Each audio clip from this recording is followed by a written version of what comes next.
নরেন্দ্র মোদী এই যে টাকা আসছে না এই যে কথা বলা, এটা কিন্তু ঠিক নয় বোধহয়। প্রিয় দর্শক যারা এই মুহূর্তে বাংলার মানুষ দেখছেন, অনেকগুলো তথ্য নিয়ে মানে, আর যাই হোক তারা রাজনীতিবিদ মানছি, কিন্তু রাজনীতিবিদ হলেও একজন ভারতের প্রধানমন্ত্রী, আমি আজকে ভারতের রেলমন্ত্রীর সাথে কথা বললাম এবং সেটা দেখাবো, কিন্তু তার আগে প্রথমে প্রধানমন্ত্রী নরেন্দ্র মোদী খুব সিরিয়াস কনসার্ন প্রকাশ করে বলছেন যে আমার দেশ এগোচ্ছে, কিন্তু আমার খারাপ লাগছে যে দেশের অঙ্গরাজ্য বাংলা, সে বাংলা 50 বছর পিছিয়ে থাকছে।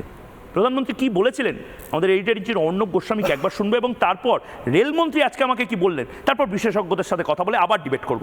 একবার শুনে নি প্রধানমন্ত্রী নরেন্দ্র মোদীর সেই অংশটি। 3 दशक लेफ्ट के और टीएमसी एक प्रकार से 50 साल बंगाल के बर्बाद हो चुके हैं जी। आज कोई इंडस्ट्री नहीं आ रही है वहाँ, कोई नया सिस्टम डेवलप नहीं हो रही है, राजनीति चले जाएगी जी, लोग बेचारे मुसीबत में गुजारा करते रहेंगे। ये इतना मेरा देश का इतना महान राज्य, इतनी महान कला, इतनी महान संस्कृति, अब सब गंवा रहे हैं, इसकी पीड़ा है। 100 মিনিটে 100টা হেডলাইন, রাত 10টার সময় সেই 100 মিনিটের পূর্ণাঙ্গ সাক্ষাৎকার আপনারা দেখুন প্রধানমন্ত্রী নরেন্দ্র মোদী এবং এডিটর ইন চিফ অর্ণব গোস্বামীর সঙ্গে। এটা তো গেল নরেন্দ্র মোদীর সেই অংশটি যেখানে নরেন্দ্র মোদী বলছেন যে 5 দশক বামফ্রন্ট পিছিয়ে রেখে দিয়েছিল তৃণমূল, তার পাশাপাশি যোগদান করে বাংলাকে পিছিয়ে রাখতে। এবং সৌমিত চ্যাটার্জি আজকে একদম ওপেন হাউস ডিবেট যেটা হলো না প্রথমে, একদম যেখানে তরুণজ্যোতি তিওয়ারিকে বলছেন যে সব টাকা নিয়ে নিচ্ছে, টাকা আটকে দিচ্ছে, এটা আমাদের নিজে প্রত্যেকের নেচার। সত্যি আমাদের কেন্দ্রের বঞ্চনার কথা আমরা শুনি, এবং এটা শুনতে শুনতে ছোটবেলা থেকে, সাংবাদিক হওয়ার আগে থেকে শুনতে আমার মধ্যেও আজ অদ্ভুতভাবে মানুষের এই কথাগুলো ইচ্ছা করেছিল রেলমন্ত্রীকে গিয়ে বলি, একদম স্ট্রেট বলেছিলাম যে আমি সত্যি জানি না রেল করছে না রাজ্য করছে, কেন্দ্র না রাজ্য, এই সরকার না ওই সরকার। আরে দাদা, আমি ভালো ট্রেনে চড়তে চাই, আমি ভালো রাস্তা দিয়ে যেতে চাই। গুজরাটে যদি এত ট্রেন থাকে, বুলেট ট্রেনের যদি থাকে, ফ্যাক্টরি থাকে, আসামে যদি সেমিকন্ডাক্টর ফ্যাক্টরি হয়, আমার সিঙ্গুর কি অপরাধ করেছে? আমি চাই এগুলো, কারণ আমি ভোট দিই আপনাদেরকে এবং আমি ট্যাক্সের টাকাটা দিই।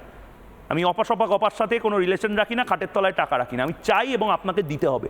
রেলমন্ত্রী অশ্বিনী বৈষ্ণব অত্যন্ত জেন্টলম্যান, আজ এই প্রশ্নের উত্তরগুলো ঠিক কি বলেছেন সেই অংশটুকু একবার শুনিয়ে বাকিদের কাছে যাব। 1972 से 2014 तक कोलकाता मेट्रो ओनली 28 किलोमीटर, 2014 से 2024 तक 38 किलोमीटर। ममता जी को पश्चिम बंगाल के डेवलपमेंट में, विकास में कोई इंटरेस्ट नहीं है। मैं चिट्ठी लिख चुका हूं उन्हें फॉलो अप कर चुका हूं, लेकिन पश्चिम बंगाल में 61 प्रोजेक्ट्स पेंडिंग है, जिसमें टीएमसी का और ममता दीदी का कोई सपोर्ट नहीं है।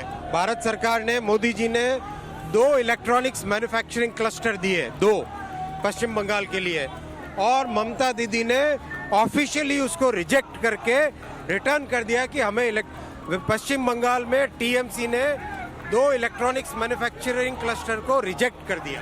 ये उनकी भावना है, उनको हमारे नौजवानों के भविष्य से टीएमसी को कोई मतलब नहीं है। সুবর্ণ মৈত্র, জানি রাজনীতিবিদদের প্রতি একটা নোশন আছে যে কথায় কথায় রাজনীতি করে, কিন্তু অশ্বিনী বৈষ্ণব তিনি প্রাক্তন আমলা এবং তিনি যে কথাটা বলছেন সেটা ভয়ঙ্কর। বলছেন ময়ূকবাবু কোথায় আমরা টাকা দিচ্ছি না, বিপুল টাকা দেওয়া হচ্ছে, সবচেয়ে বেশি টাকা এবং প্রকল্প রেলের এবার বাংলাকে দেওয়া হয়েছে। এবং লাস্টে যে কথাটা উনি বললেন যে মমতা বন্দ্যোপাধ্যায় নাকি 2টো ইলেকট্রনিক ম্যানুফ্যাকচারিং হাব সেগুলো ফেরত দিয়ে বলেছেন আমাদের দরকার নেই। মানে এটা করলে তো 50 কেন 100 বছর পিছিয়ে যাবো বাংলায়। ময়ূক, আজকে আমরা যেখানে নরেন্দ্র মোদী সাহেব আমাদের ভারতবর্ষের প্রধানমন্ত্রী, অশ্বিনী বৈষ্ণব সাহেব রেলমন্ত্রী, তারা হয়তো অন্য রাজ্যের থেকে থাকতে পারেন, কিন্তু আজকে আমরা স্টুডিওতে যারা বসে আছি আপনাকে নিয়ে, তাদের কিন্তু একই সুতোতে আমরা সবাই বাঁধা পড়ে আছি, আমরা কিন্তু সবাই বাংলার। ঠিক, যে কোনো রাজনৈতিক দলই করতে চান, কিন্তু আমার মনে হয় যে হয়তো তারা কেউ চাইবেন বিজেপি চাইবে তৃণমূলকে পরাস্ত করতে, তৃণমূল চাইবে বিজেপিকে পরাস্ত করবে, বাম কংগ্রেস চাইবে তারা জিততে, কিন্তু নিশ্চয়ই আমরা পশ্চিমবঙ্গে পরাস্ত করার বোধহয় ইচ্ছেটা আমাদের নেই কারণ।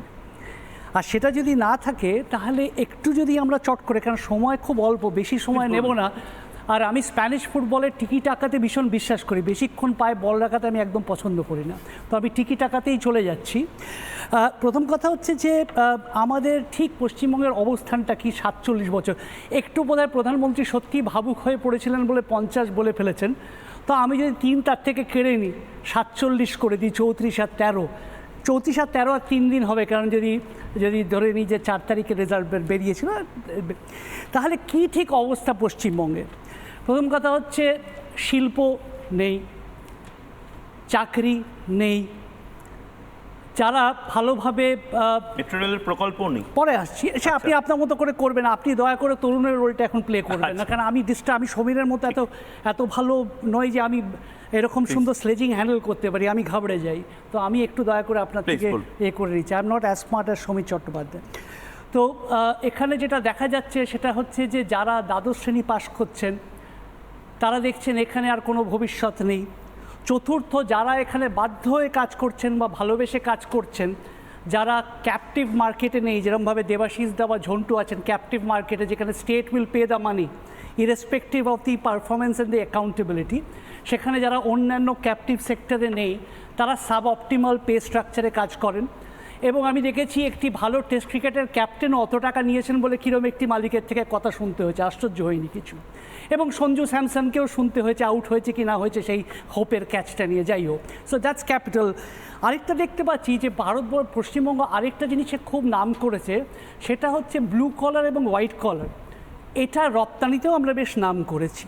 এবং কি ইকোনমি আমরা চলছে এখন, যেটা চলছে আমরা গত 11-12 বছর অনেকগুলো বেসরকারি বিশ্ববিদ্যালয় তৈরি করেছি, কিন্তু ঝন্টু আর দেবাশিসদা যে মাইনেটা পান এবং তাদেরকে গিয়ে জিজ্ঞেস করবেন, তারাই গল্পটা বলে দেবে, বাকিটা আর বলার দরকার নেই, আর ওয়ার্ক স্ট্রাকচার নিয়েও বলার দরকার নেই। আর যারা চ্যান্সেলর সিগারেটও খেতেন তারাও আজকাল চ্যান্সেলর হয়ে যাচ্ছেন, পরে আসছি। এবার কি হচ্ছে political economy. Political economy is a great economy of Bengal, এবং এটা একা তৃণমূল তৈরি করেনি। আপনি কি বাংলার এপিটাফ লিখছেন দাদা? আমি জানি না কেন লিখলেই, মানে তখন রাজীব গান্ধীকে সাপোর্ট করেও রাজীব গান্ধীকে ওরকমভাবে রেমব্রান্ট হিসেবে শুনতে হয়েছিল লোককে। আমি ডুমসডে বা রেমব্রান্ট কিছুই হতে চাইছি না। Political economy. থার্ড হচ্ছে রেমিটেন্স ইকোনমি। তার কারণ আগেই যারা বললাম যে যারা বাইরে গিয়ে কাজকর্ম করছেন তাদের পরিবার এখানে পড়ে আছেন, তারা টাকা পাঠান, গ্রেট রেমিটেন্স ইকোনমি।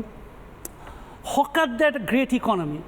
এবং বারবারই পুলিশ আর কেএমসি আর কোর্টের মধ্যে বলা বলি হচ্ছে, তরুণ তো কালো কোর্ট পরার অধিকার আছে, আমার তো কোয়ালিফিকেশান নেই বলে সেটা নেই।